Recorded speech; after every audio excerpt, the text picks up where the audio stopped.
Every day we write a page of our life, and every year is like a chapter. And the best thing is you have the pen in your hand.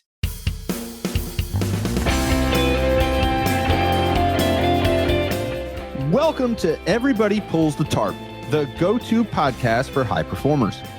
I'm Andrew Moses, and each week I talk with Olympians, pro athletes, TV stars, Grammy winners, best-selling authors, CEOs, and other high performers to uncover their success secrets. Every conversation is jam-packed with inspiration and actionable ideas we all can apply to our own lives, personally and professionally. Get ready for a behind-the-scenes look at the techniques, processes, and mindsets powering the world's most successful people. Let's go.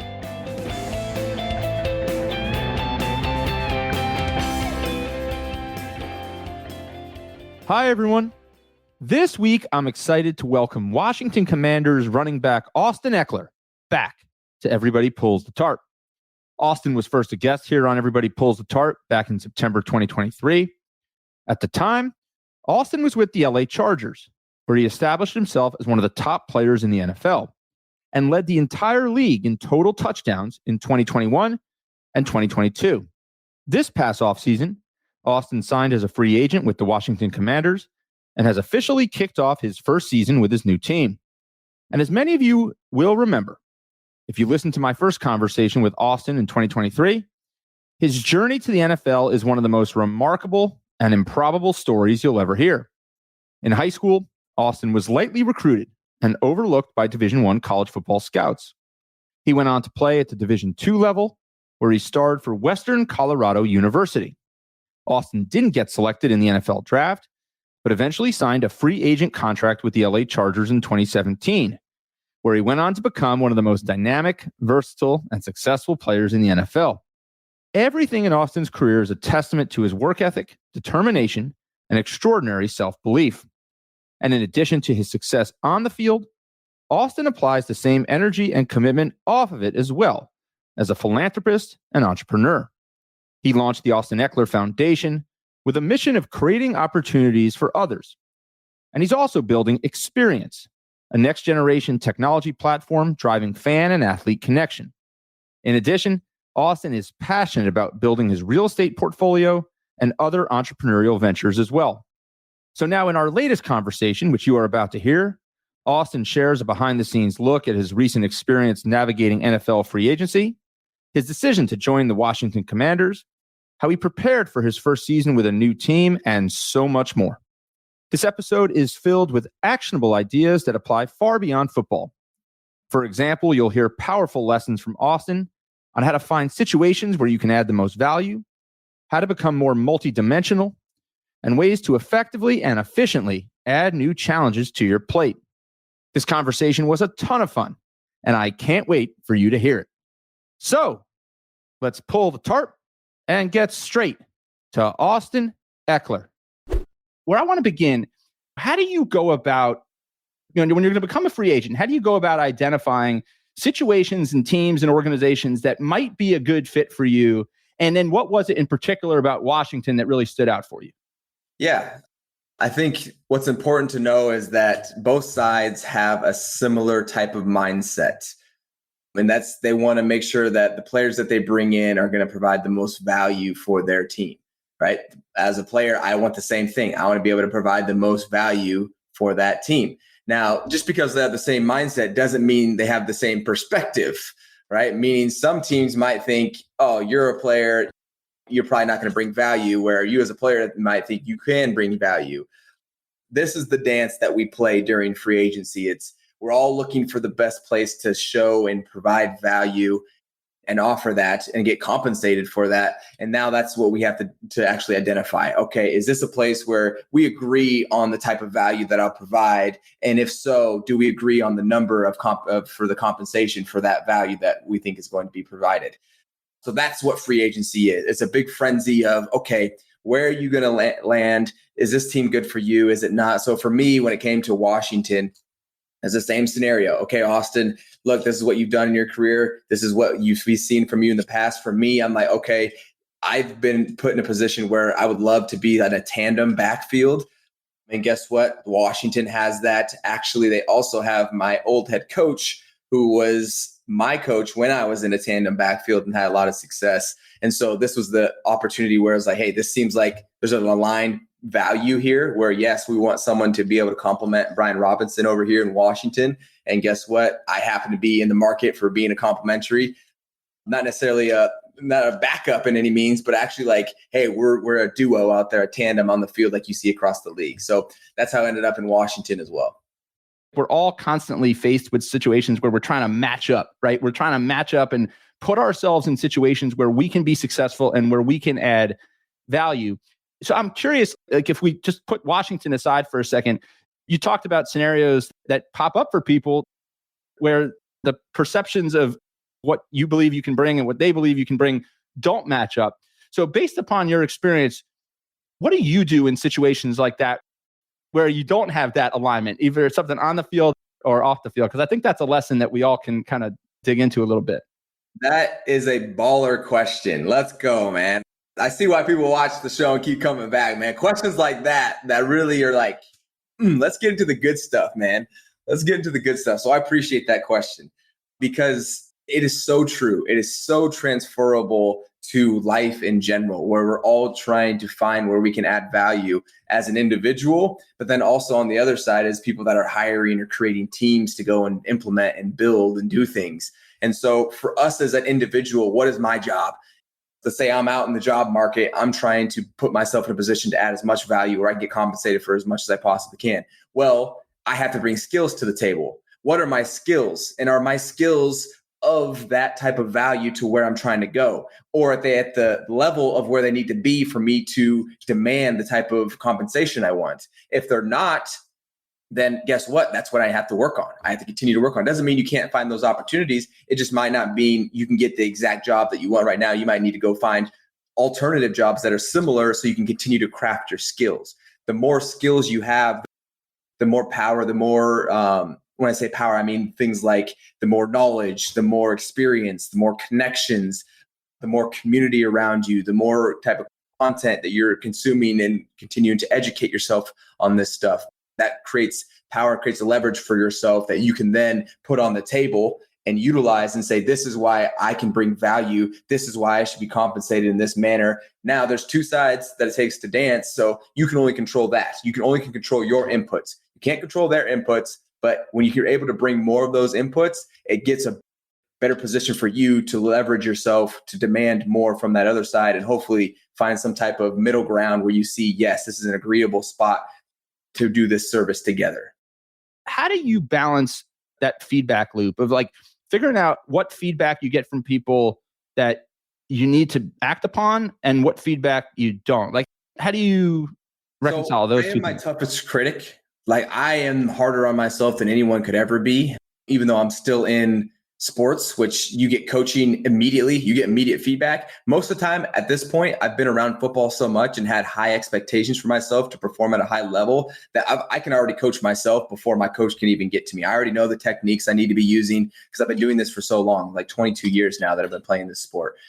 And understanding, what I did wrong and why it needs to be this way and that way. So I have mastered a craft. And so now it comes down to continue to try to sustain that level as much as I can. And so for me, as far as, okay, what do I listen to? Now I have a perception of myself of what is good coaching, what I like. And also I'm going to be vocal with how I coach myself. So if I mess up, I'm going to tell coach, this is what I should have done.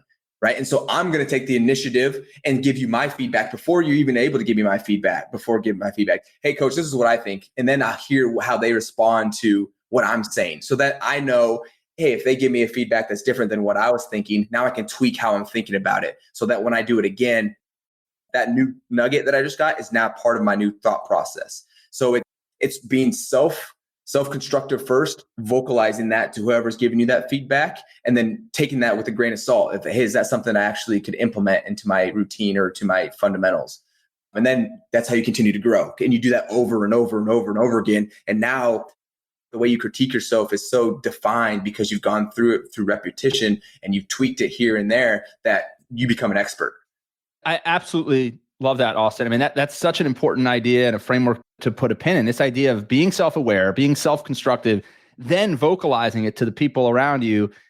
Well, not just to the people around you, but vocalizing to the people that you actually respect and you want to get their feedback from, right? Because if you just vocalize it to anybody, I mean, that don't mean anything. But if it's like, hey, this is what I did, this is how I did it, what do you think, from someone that you respect, that actually means something to you. And you'll take that a lot differently than maybe someone else. And here's the thing, it might not be someone you actually even like. It might be a boss that you didn't have a choice. They're just your boss and they're in a position to give you feedback. It's still going to be value of some sort because they're wanting you to do the best that you possibly can, because that's their job, is to help you stay on track and things like that. So look, regardless of where it comes, if it comes from the intention of someone that's supposed to be helping you, that's great. But also always understand it from your perspective of, do I really think this is helping me or not? So I want to talk about training camp and kind of the preseason. How does take people behind the scenes? Like, how is the preseason different for you this year, joining a new organization compared to prior years? Or is it different? There are subtle differences. What's not different is your approach as an individual. What I mean by that is you still bring your A game every day, because it is our GM and coaches and everyone that's behind you on the depth chart's job to play better and try to take your job. That's the saying, iron sharpening iron. You need that type of competitive atmosphere. And so that's why we have a 90-man roster, and everyone is doing their best to try to make that roster and not get cut. So when it comes to something that doesn't change, your mentality as a competitor will never change. And if it does, it probably is not changing in the right way. It needs to be changing in a forward direction of constructiveness instead of destructiveness. And if you try to relax, you're going to get passed by the next guy. That's just how professional sports works. But some things that do change, as far as you being on a different team, being with new coaches, now people need to get used to you. So those are things that are different every single preseason and off season. Is building new reputations with new coaches is something, okay, like this person hasn't been around me before. I've never worked with Dan Quinn before. So that's something that we have to get, accustomed to. How do you like to lead? This is me as a player. We got to have some extra conversations about not even football stuff, just what kind of man are you? Like, what are your beliefs, kind of thing. Like that, all that stuff's so important. And so you bringing yourself into this situation have to be yourself, but then you also have to play kind of the game of culture. Like that's the thing that's always different. What's the culture? Because even if you have the same coaches, you're gonna have this different team, different leadership that has to be formed. How do you balance? This is something kind of I've always wondered about, like a veteran player like yourself, who's had a great career already and continues to write great chapters. You're an experienced veteran, obviously a great leader. You get into a new environment. How do you balance like being the new guy and kind of respecting kind of what the environment already is around you, but also making sure you're infusing your own version of leadership to the equation? Like, how do you balance that? That's the beauty in sports, is you'll have people that are established, but then you also have new teammates that come in, and it's really cool to see different perspectives that come in. Whether it's someone who's a leader, someone who's more just like I stay in my own lane, I'm not that vocal, which you need all types of people, and you're going to get all types of people. So it's a great atmosphere to be a part of, but your true colors are going to come out. Like that is, you can't change who you are who you are. And especially in football, when you're pushed, like the competitive spirit's going to show, right? You being a vocal person, pushing other people around you is going to show, if that's your type of vibe. Like who you are as a person is really going to get exaggerated, especially because there's media around us as well. So a lot of this stuff is getting covered. There's a lot of different people. You have a 90-man roster during preseason. So there's a lot of eyes on you. A lot of people telling your story from different angles. You don't necessarily, in my opinion, get to a place and you're just automatically a leader. Like it's respect that you have to earn. But there are people that have those attributes and have done that before. And then when you put them in a new environment, they become that again, because that is part of their background and part of what's made them who they are and what's made them unique. So it's really it's a cool environment to come into and just be yourself. And then if you have some type of leadership role, that's because people have respected you around you. And that's kind of the situation that's been out here in Washington. What's like one thing that you did this offseason that you feel like really had an outsized positive impact on your ability to acclimate quickly to a new organization? That's not something that just happens in an off season. That's just something that you, as especially an NFL player, just a player in general, are used to. not as drastic maybe as it was for me this offseason, but you are used to adapting, overcoming, going through adversity. That is what sports is. It is that. It is ups and downs and mental gymnastics of good and bad and media and sports betting and toxic people and fans and really, heavy support and all of this all into one that you have to manage and still go out there and perform at a high level. And you're on a spotlight in all of this. So adjusting to a new environment, a new place, it wasn't bad at all. And it's been something that I've been accustomed to and building up over my entire sports life. So how do you take that and in turn help some of the other younger players, less experienced, adjust and acclimate, right? Because you've got all this experience under you. I mean, in Washington, I think part of the equation in bringing somebody like you in with the experience and the leadership that you bring, the organization knew that they were likely headed to a young quarterback. You've got Jaden Daniels, who won the Heisman Trophy, drafted number 2, all these eyeballs, but no experience, just 1 week of experience now in the NFL. What types of things can veteran players do to help the younger guys acclimate and 7-8 years from now be able to be in a position, like you just said, say, this is something that's pretty natural to me? Yeah, there's a few things there. One thing, actually, there's a reason that veterans are veterans, and it's because they find a way to sustain value. And that doesn't happen in the first year. You can't do it in the first year. You only have 1 year. You haven't had time yet. But what you can learn from veterans anyway is kind of how they hold themselves, how they're working out, how they're treating themselves during the off season, right? To figure out the routine that they're putting in place.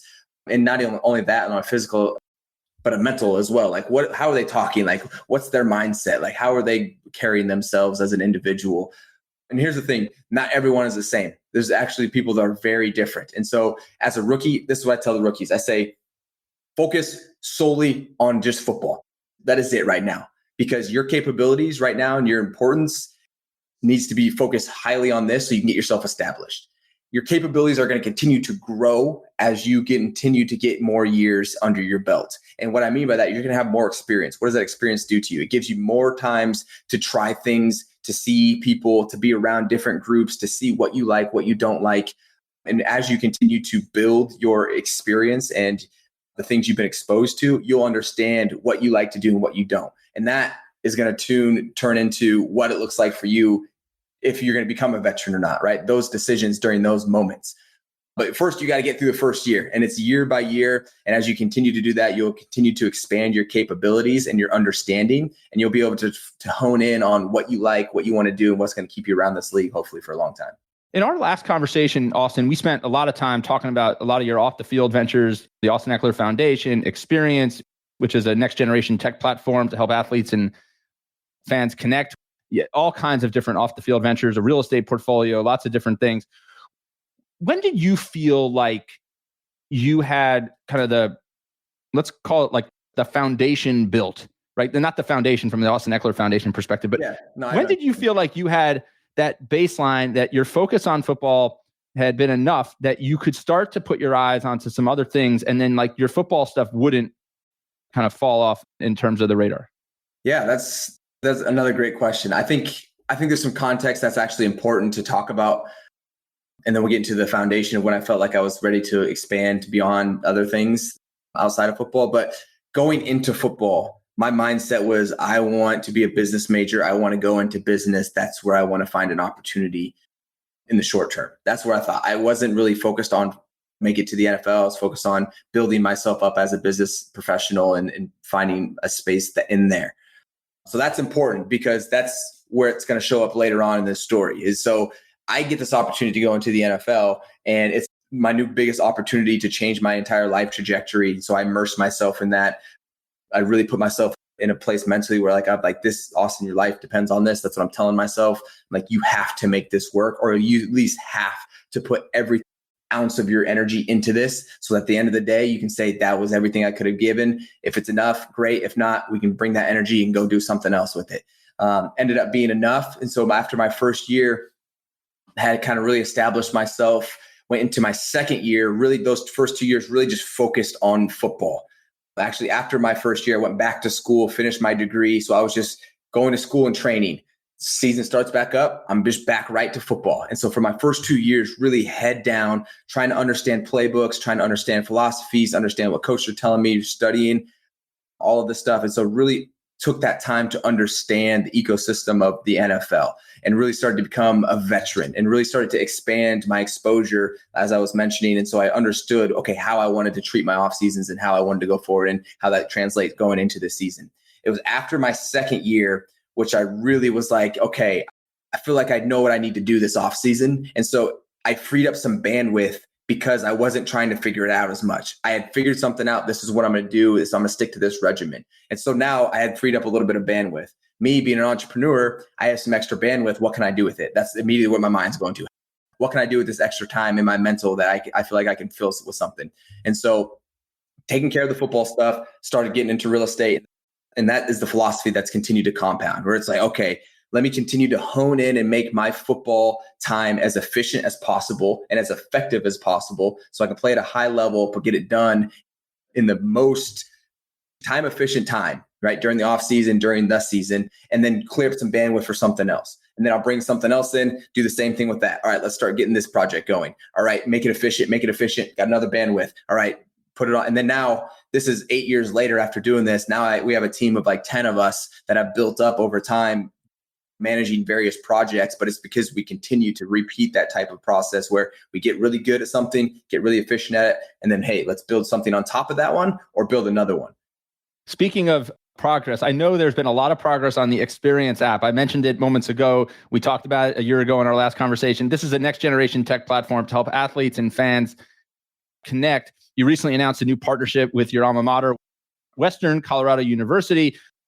It's the first university to partner with Eksperience. Other than partnerships like that, like what would you say has been the biggest area of growth for the Eksperience platform over the past year or so? Yeah, so over the past year, just to put it out there too, Eksperience is a fan engagement platform. Like we are really trying to be interwoven between the fan and athlete and really be the go-to platform. If you want to have a genuine interaction with athletes, where do you go? Well, you go to Eksperience. You want to find the real fan experience. So that's where we're positioning ourselves at. The most growth that we've had over the year, we actually made a pivot actually starting a year ago. And so it's been a huge overhaul of our management team, overhaul of where the tech is at. And now we are in a white label product where we're bringing on institutions like universities or like the NFLPA, and we'll bring on an entire collective body where we can help manage that entire community at once instead of just individual athletes like we were doing before. So we're taking a new approach and going that route. And obviously with NIL and college, it's a big opportunity, but still huge opportunities in professional sports like the NFL and the NHL, all the other professional leagues as well that we'll continue to build into. We've only been launched now for about 2 months. I think we've had like 6,000 downloads. So we're still starting to get traction here early on, which is really great to see. And we'll continue to, like I said, create that opportunity for fans and athletes to have that genuine engagement that really doesn't exist right now. You talked about a pivot that started about a year ago. Is there one or two things in particular that you felt like, looking back, you wish you hadn't focused so much brain power on or so much energy? Or are you one of these guys that just feels like every experiment is worth it and it's all part of the process of getting to the chemistry that works? Well, I wouldn't say they're all worth it, but I think you get something from them. So that gives you some type of worth. Now, is it worth it? There's a balance there. It's like, was that lesson really worth that much money or that much time? Maybe, maybe not. But hey, at least we took the lesson from it. And that's what life is, right? You touch the stove, not to touch the stove, right? And then we start to figure out how to navigate where we're trying to navigate. So I would say, yes, we've had some definite decisions that I would never make again. And I'm thankful for them because of the lessons now. And it's made me, as you continue to hear me talk, like I want to continue to increase my capabilities and my understanding. And so now my understanding from a year ago to now is significantly further ahead because of what I've gone through and what I've experienced with Eksperience. And so I'm very thankful for them, but obviously we need to learn and continue to make this thing better so we can actually get it off the ground and in the direction we want it to go. So many ideas. I've always found, Austin, that in general, we can take ideas from one aspect of our life and apply them to another. And it's clear that in sports, it's the same way, that you can take what you learn through sport and apply it off the field to other personal and professional endeavors. I'm curious, though, if you think about all of your experience the past number of years, is there anything that you've had to almost like unlearn that's almost like the opposite? Like it's something that serves you well as a pro athlete, but doesn't serve you well as an entrepreneur. Is there anything like that you've had to kind of rewire? I wouldn't say rewire, but I would say more you have to have a realization. And so I like what you said, but I would say in a different way. You mentioned that there's a lot of things that you learn in sports that you can use in other parts of your life. But I think there's a lot of different like lessons and skills that you practice in sports that you can practice with other things in your life, right? It's not necessarily the lessons about how this is how you fill the A gap, but it's the teachings of learning fundamentals of practice, of mental toughness, of trial and error, failing, succeeding, that you can take that type of experience and that type of energy and bring that to a new entity. And so you ask, something that I've had to unlearn, not necessarily unlearn, but have had to realize is that even though I'm a professional and I have these skills of, yes, I know I need to put myself in a position where I can practice and push forward, it doesn't mean that you can just easily apply that type of energy to something else and you're going to be a pro right away, like you are right now with like I am right now with my current job, right? So for instance, going into the business world, right? I'm a hard worker. I'm going to, practice. I'm going to put a lot of energy into it. And now I'm going to start a business. And it's like, yes, that's great, but you haven't been through all those different trials and triumphs that other people have been, like I have been for the last 20 years in football. They've been doing that in business. And so the incremental gains that they've made in business is the same as me as an individual football player. But now me trying to transition and expand my capabilities, I'm thinking like, okay, like I can go do business. Like I can just power through it. No, you actually are starting way down here on the bottom floor and have to have that realization of like, okay, I need to understand the fundamentals before I can actually be successful in this space.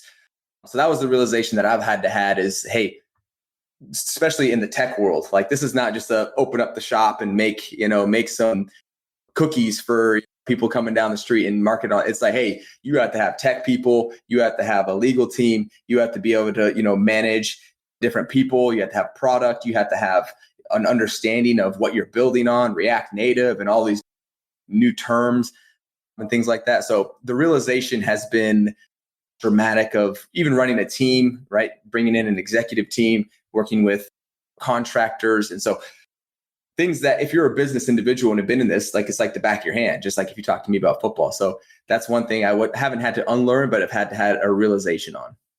Very, very well said, Austin. Let's look at it from like the flip side. What's something, or is there something that you've learned or experienced on the business side of your life that you think has made you a better football player? I think going into new types of industries, whether that's content, tech, community building, it's helped me realize and actually articulate kind of my story more, which isn't necessarily helping me as a football player, but it's helping me understand more why I've had the journey that I've had, and I can really articulate that. And it comes back to me understanding my capabilities and even knowing that the reason I'm able to progress myself is because I've really spent and honed in a lot of my time on perfecting the fundamentals that really help me increase my capabilities. And so it's a lot of talk around me just saying that doing other things has helped me realize that I'm really proud of myself, that I've really honed in on the fundamentals, because those little details are what make a difference between someone who's an expert and someone who's just learning or considered an amateur, I should say. So I wouldn't say necessarily as a football player, but more of an understanding around my story. Austin, as we get ready to wrap up our conversation today, I was thinking about our conversation a year ago, and I asked you a question, in terms of, if you could forecast 50 years from now, a long, long time from now, how you'd want to be remembered. And you said that you'd want to be remembered as somebody who inspired and helped people become the best version of themselves. I'm kind of paraphrasing a little bit, but that's the gist of what you said. So if someone's listening right now and they feel stuck, they feel like they aren't making progress, they're falling short of their full potential, what's one piece of advice you would give them to act on right now? Yeah, I think Every day we write a page of our life, and every year is like a chapter. And the best thing is you have the pen in your hand.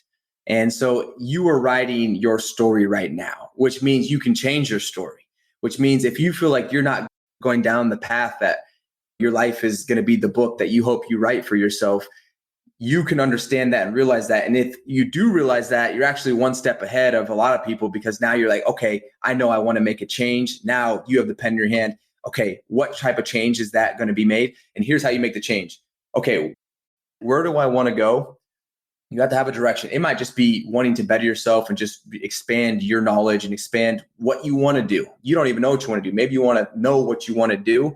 But here's the thing. It comes down to you going out and you finding yourself and actually trying things. Let's try something. Let's learn more about myself. And how do you do that? By trying things. Let me maybe go take this part-time job for a little bit to see if I like this industry. Nope, don't like inventory. Let me go try this over here for a little bit to see if I can learn something about myself or learn skills along the way. Because the more experience you have, the more you will learn about yourself, the more capabilities you will learn that you have or don't have. And then that'll help you hone in on hopefully something where you can find fulfillment in your life. And so continue to try things, continue to understand why you're trying things. And when you're going through those things, be really conscious of, okay, do I like this? Do I not? Am I good at this? Is this something I want to put time in to get better at? So sorry, that was a long version of the answer, but hopefully that would be the one thing I would really encourage you to do. No. It doesn't mean it doesn't. And I just want to say this isn't going to happen overnight. It's obviously going to take time, and you might be going through jobs that you don't like. I remember when I was building barbed wire fence back in high school, and I freaking hated it. I hated it so much. But guess what? I learned how to work hard. I learned that I didn't want to do that anymore. And so I was like, I'm not going that route anymore. But I definitely learned how to grind and how to put myself in a position where I need to get stuff done because I got to get myself through things. And so that was what I did. Even in college, going through these little part-time jobs because I didn't have a full ride scholarship. Like I'm just doing stuff because I have to, but also understanding, okay, I need to learn from this so I know where I want to point myself in the future. I think that can really apply to everyone in their life. And it comes down to trying things, because if you don't try things, you just kind of stay in the same place. It's going to be hard for you to have a perspective that's wide enough to understand your own self. So I digress. Very, very well said, Austin. And for those listening who are not familiar with Austin's story or didn't hear our first conversation, I hope you check it out. But when he talks about building barbed wire fence, he's not talking about small properties. There was a 26-mile project, I believe, that Austin had at one point. Yeah. And I also know when you shortly right around the time you got to Western Colorado, you worked as a raft guy. I mean, you raft guy, man. I've worked for the Bureau of Land Management, putting signs in the ground for like wilderness areas. Like I worked in catering. I've done a lot of the jobs where like, hey, I'm just doing this to get by at the moment and just learning about myself. And it helped me become the man I am today because I had those jobs where I'm like, I don't like this. And so I don't want to do that. It helped me have some fire in me. Okay. Like I really got to find something that I do like. And then sports has been something that was always kind of the backbone of my story, and utilizing that and now continue to expand into things like real estate and things like that. It's because I've had exposure to those. I've learned about them. And I've been around those types of people, and it's helped me have, like I said, a wider perspective to be like, okay, I like this industry. I don't like that industry. There's so many powerful ideas and lessons we can take from your story, Austin. And I just think, again, like going back to that what you said there moments ago, I mean, it's not just about the fact that you identified that you didn't like these things. You were always willing, and you are always willing to do whatever it takes to write that next chapter or that next page of your story. And it's absolutely inspiring. And there is no question you are a certified tarp puller. If we're ever a part of the Everybody Pulls the Tarp family, you're welcome back anytime here on Everybody Pulls the Tarp. And I'm so glad that we got to have another conversation here and dig even more into the Austin Ekeler story. So thank you again for spending some time with me. Yes, thanks for having me on again. Looking forward to the next time. Thank you for joining me this week. Be sure to subscribe in your favorite podcast app so you can catch all of our upcoming episodes. And if you are like me and want a world full of tarp pullers, then leave a review to help others find us. You can also follow me on Twitter at Andrew H. Moses. That's Andrew H. Moses. And be sure to sign up for my email newsletter at everybodypullsthetarp.com/newsletter. I'll share tips and insights to help you achieve maximum success and happiness. Today's a great day to pull the tarp. I am rooting for you. See you next time.